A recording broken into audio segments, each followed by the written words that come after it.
In addition to web analytic metrics, the right set of KPIs should also be carefully chosen for social media. Intuitively, the number of fans, followers, and like counts are obvious measures of social media success. However, it is important to identify and track the right social media KPIs beyond these crude measures. Social media metrics should help a brand determine the performance of a social media campaign and then the return on investment from it. They need to be focused on generating new traffic to your site, increasing lead generation, and expanding your brand. Depending on the capacity and the sophistication of your analytics tools, you can measure dozens of different metrics on social media. However, there are only a few fundamental questions to guide your analysis.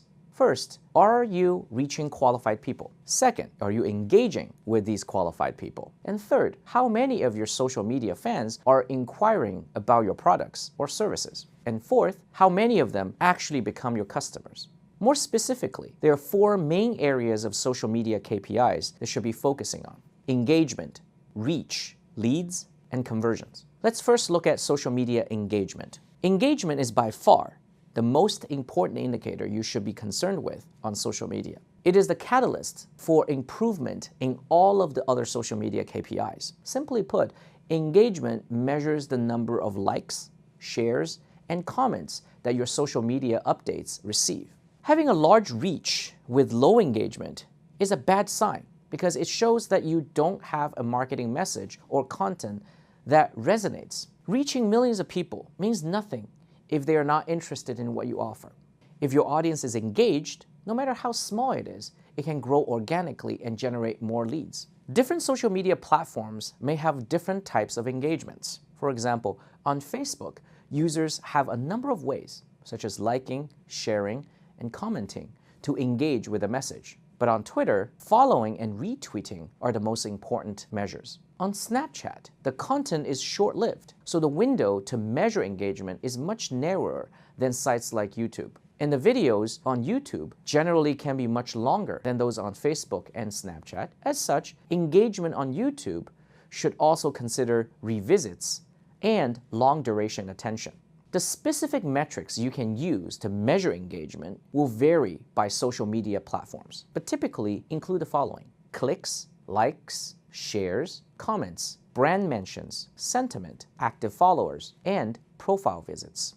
These metrics should not be used in isolation. While your raving fans will click on everything you share, new customers may only click on posts that interest them. A combination of many clicks with very few likes and shares shows that your post got the attention but didn't deliver the exceptional quality needed for the viewers to engage. Great overall engagement with a small number of clicks indicates that you need to work on how you pitch your content by testing different titles or visuals. Tags or mentions can show that people are having a conversation about your brand. But you must consider the sentiment of these mentions. You don't want your brand to be mentioned often in a negative light. You should also consider these measures in the right cultural and social context. For example, 20,000 likes on a Facebook post is considered a pretty successful campaign. But 20,000 likes on WeChat, which is a social app used by over 1 billion users in China, has very little impact, simply because of the sheer number of active users on that platform and the density or connectedness of the Chinese community on that platform. It is also a cultural norm for Chinese users to like and comment on each other's posts, just as a measure of good etiquette.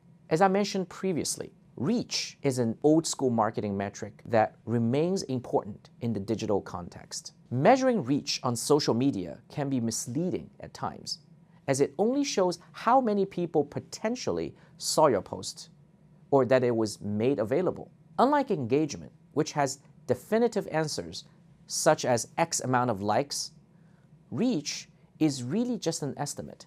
You can measure reach by tracking the number of followers or fans, the total number of impressions, and the referral traffic to your website from your own social media pages. What percentage of the traffic to your website is coming from social media?